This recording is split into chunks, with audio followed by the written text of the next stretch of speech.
آج کی ہماری ویڈیو ہے کلاس 7 اسلامیات۔ فرسٹ ہمارے پاس جو چیپٹر ہے وہ ہے اسفار رسول صلی اللہ علیہ وسلم اور ہماری عملی زندگی، یعنی کہ رسول صلی اللہ علیہ وسلم کی زندگی مبارکہ سے ہمیں جو مثالیں ملتی ہیں اس طرح ہی ہمیں اپنی زندگی میں بھی عمل کرنا چاہیے۔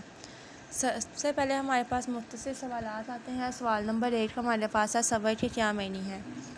صبر کے معنی ہے کہ جب انسان پہ کوئی تکلیف آئے تو اسے ہندا پیشانی سے برداشت کریں۔ ہندا پیشانی ہمارے پاس ہوتی ہے ہوش ہلاکی سے اسے برداشت کریں، اللہ کے فیصلوں میں اعتراض نہ کریں اور اپنی زبان سے کوئی ایسا لفظ جو ہے وہ ادا نہ کرے جس سے شکایت جو ہے وہ ظاہر ہو کہ ہم اللہ پاک سے شکایت کر رہے ہیں۔ سوال نمبر 2 ہمارے پاس ہے شکر کا کیا معنی ہے؟ شکر کا معنی ہے کہ جب انسان کو کوئی نعمت ملے تو اس نعمت کو اللہ تعالیٰ کی مہربانی سمجھے اور اس پہ غرور یا تکبر نہ کرے کہ یہ نعمت میرے پاس موجود ہے یا کسی اور کے پاس موجود نہیں ہے، بلکہ اس نعمت کو ملنے پہ عاجزی اختیار کریں۔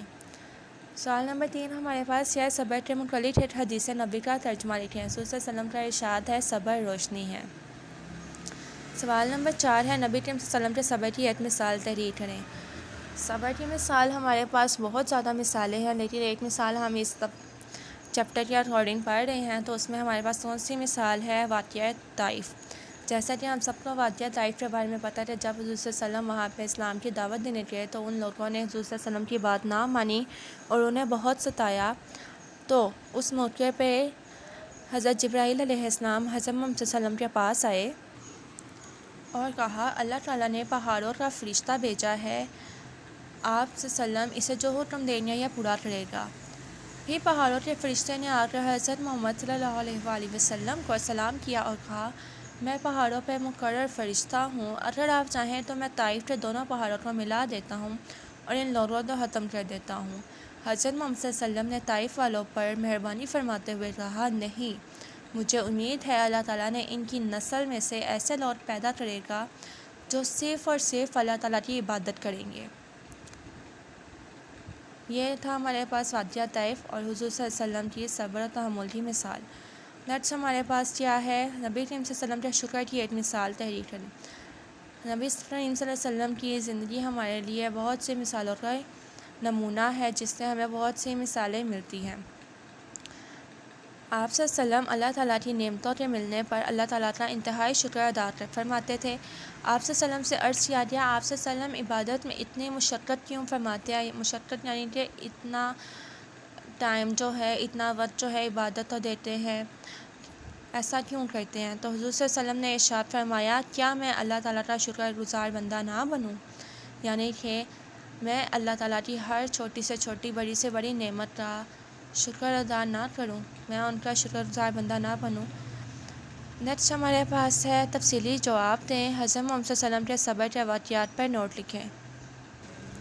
حضور صلی اللہ علیہ وسلم کے صبر و تحمل کی سب سے روشن مثال واقعہ طائف ہے۔ جیسا ہم نے ابھی بھی پڑھا ویسے ہی اس میں بھی ہمارے پاس واقعہ طائف کے بارے میں بتایا گیا ہے کہ سب سے پہلے ہم نے جو ہے وہ پورا واقعہ اس میں تحریر کرنا ہے۔ ایک مرتبہ حضرت عائشہ رضی اللہ عنہ نے حضرت محمد صلی اللہ علیہ وسلم سے پوچھا آپ صلی اللہ علیہ وسلم کی زندگی میں احد سے بھی زیادہ مشکل دن کوئی آیا ہے؟ تو حضور صلی اللہ علیہ وسلم نے فرمایا ہاں، وہ دن جب میں طائف کے رہنے والوں کو اسلام کی دعوت دینے گیا تھا تو انہوں نے میری بات پر توجہ نہ دی اور مجھے ستایا۔ طائف کے سفر کے موقع پہ حضرت جبرائیل علیہ السلام جب حضور صلی اللہ علیہ وسلم کے پاس آئے اور کہا اللہ تعالیٰ نے پہاڑوں کا فرشتہ بھیجا ہے، آپ اسے جو حکم دیں گے وہ پورا کرے گا۔ پھر پہاڑوں کے فرشتے نے آ کر حضرت محمد صلی اللہ علیہ وسلم کو سلام کیا اور کہا میں پہاڑوں کا مقرر فرشتہ ہوں، اگر آپ چاہیں تو میں طائف کے دونوں پہاڑوں کو ملا دیتا ہوں، ان لوگوں کو ختم کر دیتا ہوں۔ لیکن اس موقع پہ بھی حضور صلی اللہ علیہ وسلم نے صبر و تحمل کی مثال قائم کی اور کہا طائف والوں پہ مہربانی فرماتے ہوئے کہا نہیں، مجھے امید ہے کہ اللہ تعالیٰ ان کی نسل میں سے ایسے لوگ پیدا کرے گا جو صرف اور صرف اللہ تعالیٰ کی عبادت کریں گے اور اللہ کے ساتھ کسی کو شریک نہیں ٹھہرائیں گے، یعنی کہ وہ صرف اور صرف اللہ تعالیٰ کی عبادت کریں گے، پیروی کریں گے اور کسی اور کو جو ہے نہ شریک ٹھہرائیں گے نہ ہی کسی اور کی عبادت کریں گے۔ نیکسٹ ہمارے پاس جو سیکنڈ لانگ کویسچن ہے وہ ہے نبی کریم صلی اللہ علیہ وسلم کی شکر گزاری پر روشنی ڈالیں کہ وہ کس طرح سے شکر گزار تھے، کس طرح سے شکر گزاری کرتے تھے۔ حضرت محمد صلی اللہ علیہ وسلم کی مبارک زندگی نہ صرف صبر کا پیکر ہے، یعنی صبر کی مثال بہت اعلیٰ مثال ہے، بلکہ آپ صلی اللہ علیہ وسلم اللہ تعالیٰ کی نعمتوں کے ملنے پر اللہ تعالیٰ کا انتہائی شکر ادا کرتے تھے۔ آپ صلی اللہ علیہ وسلم کی مسنون دعاؤں میں کثرت سے الحمدللہ کے الفاظ ملتے ہیں۔ الحمدللہ کا مطلب کیا ہوتا ہے؟ ہمارے پاس سے تمام تعریفیں اللہ تعالیٰ کے لیے ہے۔ تو یعنی کہ حضور صلی اللہ علیہ وسلم کثرت سے جو ہے وہ یہ دعا پڑھتے تھے الحمدللہ، ٹھیک ہے۔ حضور صلی اللہ علیہ وسلم بعض اوقات اتنی عبادت کرتے تھے کہ ان کے جو پاؤں مبارک تھے وہ ان میں ورم آ جاتے تھے، مطلب وہ سوج جاتے تھے، ان میں زخم آ جاتے تھے۔ آپ صلی اللہ علیہ وسلم سے عرض کیا گیا کہ آپ صلی اللہ علیہ وسلم عبادت میں اتنی مشقت کیوں فرماتے ہیں؟ حضور صلی اللہ علیہ وسلم نے ارشاد فرمایا، کیا میں اللہ تعالیٰ کا شکر گزار بندہ نہ بنوں؟ لاسٹ میں ہمارے پاس آتے ہیں درست جواب کی نشاندہی کریں، یعنی کہ MCQs۔ فرسٹ میں آپ کے پاس بے آپشن ہے، سیکنڈ میں الف، تھرڈ میں بے، فورتھ میں بھی بے اور ففتھ میں جیم۔